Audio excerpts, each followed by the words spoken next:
Bonjour à toutes et à tous, bienvenue dans cette nouvelle édition d'Information sportive. J'accueille sur ce plateau Guillaume Van der Schaak. Bonjour Guillaume. Bonjour Vincent. Alors on va évidemment revenir sur tous les résultats du week-end et on va commencer par parler football, par parler de Ligue 1 avec le LOSC qui est allé s'incliner sur la pelouse de Dijon. Ouais, une défaite 1-0 qui a déclenché une très grosse colère de la part de Christophe Galtier hier soir après le match dans les vestiaires. Ils iront se regarder le nombril sur le banc ou en tribune. En substance, c'est un peu ce qu'il a dit à nos confrères de la presse écrite. C'est vrai que l'équipe du LOSC multiplie les contre-performances face à des équipes mal classées. Après s'être incliné cette saison à Amiens et puis à Reims, à Toulouse. Le LOSC a donc perdu en Bourgogne, alors que Dijon jusque-là n'avait empoché que 4 victoires en 19 matchs. Donc c'est une véritable contre-performance. On peut se demander si les Lillois sont aussi motivés face aux cadors du championnat que face aux petites équipes qui luttent pour leur maintien. En tous les cas, hier après-midi, sur la pelouse du stade Gaston Gérard, devant à peu près 12 000 personnes, les Lillois ont clairement manqué d'envie, de sérieux et d'implication. Il y avait un vrai problème de détermination, l'a souligné l'entraîneur des Dogs. Donc voilà, on est un petit peu inquiet, même si les Lillois restaient sur une bonne série. Est-ce qu'il y a des joueurs en particulier dont le niveau a été vraiment en dessous de ce qu'on peut attendre d'eux hier ? Alors, parfois c'est le cas, parfois sur certains matchs on peut pointer du doigt certains joueurs qui ont été en dessous de leur niveau.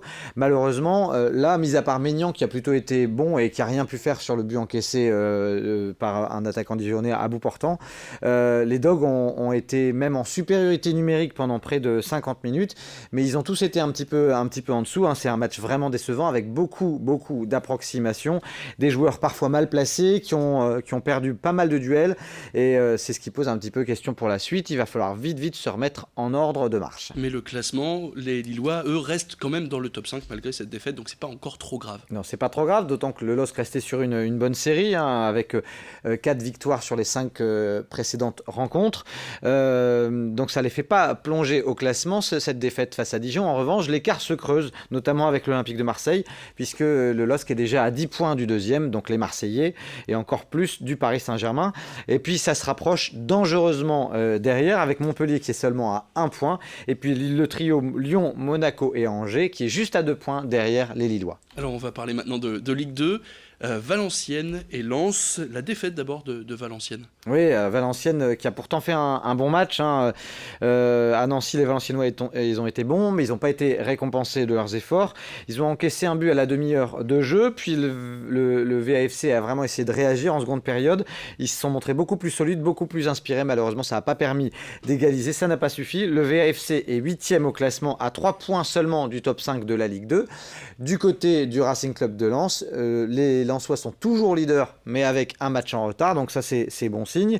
Les Sang et Or joueront à Guingamp ce samedi en match en retard. Ouais, le match en retard, on se souvient, suite au décès d'un de leurs joueurs. On passe maintenant au national, et la bonne nouvelle, les bons scores de Dunkerque et de Boulogne, les clubs de la région. Ouais, c'est 100% pour l'USLD et l'USBCO. D'abord Dunkerque, dans un match à rebondissement, Dunkerque a battu Quevilly-Rouen 3-2, et puis Boulogne a vraiment parfaitement récité sa leçon en déplacement à Laval, 3-0. Du coup, les Dunkerquois sont toujours leaders, et puis Boulogne est 7e, mais pas très loin du top 5. Et puis un dernier mot de foot féminin pour être complet sur ce sport. Oui, avec les joueuses du LOSC qui jouaient en Coupe de France féminine. Et les Lilloises ont battu Orléans 2-0 et elles sont donc qualifiées pour les 8e de finale de la Coupe de France. Voilà, on ferme la page football, on ouvre celle du basket, on va parler de Pro A. Et là, ça va pas bien du tout pour les clubs de la région, pour le BCM et le SSM. On peut être inquiet, parce que franchement, ça faisait très longtemps qu'on n'avait pas vu nos équipes régionales aussi mal en point. Alors le Portel, ça fait pas très longtemps qu'ils sont en élite, mais Gravelines, Dunkerque, ça fait très longtemps et les deux équipes vont très mal. 7e défaite consécutive d'abord pour les joueurs du Portel dans leur chaudron, en plus signe d'inquiétude. Face à Dijon 84-86, le maintien se complique pour les joueurs de l'USSM. Et puis Cholet a également fait tomber les basketteurs du BCM 83-65. Là, l'addition elle est même plus sévère. Gravelines est 16e avec un bilan de 5 victoires pour 13 défaites, tandis que le Portel est bon dernier avec 3 victoires et 15 défaites. Puis on n'oublie pas qu'il y a donc 3 places qui sont pour la relégation en Pro B. Justement, la Pro B, on en parle tout de suite et on commence avec la victoire de Lille à Souffle. Ouais, une bonne victoire en Alsace face à Souffle-Weiersheim, hein. Bravo pour les Lillois qui se sont imposés à l'extérieur 77-65, ils sont 12e au classement. Et puis défaite de Denain à Aix-Maurienne 79-76. Les Donésiens qui avaient pris un très bon départ en championnat, qui là rétrograde un petit peu, ils sont 8e. Et puis à noter aussi, si on a le temps, en Ligue féminine de basket, une victoire qui fait du bien pour Saint-Amand face à Tarbes 77-65. En revanche, l'ESBVA s'est incliné face à Basketland à l'extérieur 75-61. Dommage parce qu'après une série de 4 victoires consécutives, les Villeneuvoises, elles s'étaient incrustées dans le top 6 après un début de saison très difficile. Donc là, elles retombent un petit peu, elles sont 7e au classement. Et puis la surprise du week-end, c'est surtout du côté de l'OMR, c'est du rugby. Défaite de l'OMR, on s'y attendait pas du tout. Ouais, il y avait déjà eu quelques signes du côté des rugbymen marquois avant-coureurs, et puis là c'est la confirmation qu'ils sont capables de se fissurer, hein, parce que non seulement c'est une défaite, mais en plus c'est une défaite sévère, hein, 26-3 face à Orléans en plus, qui était aujourd'hui avant-dernier de Fédéral 2. Donc on est un petit peu inquiet. Fort heureusement pour les Marquois, ils sont toujours leaders. Pourquoi ? Parce que derrière, Beauvais et Saint-Denis, les poursuivants directs, se sont aussi inclinés. Donc Marc toujours leader, mais attention, Marc il survole beaucoup moins que la saison dernière, il va falloir serrer les rangs. Et puis chez les filles, peut-être un mot du LMRCV. Oui, elles sont, alors on le sait, elles sont plus en top 8 féminin, elles sont en élite féminine, c'est la 2e division du rugby français féminin.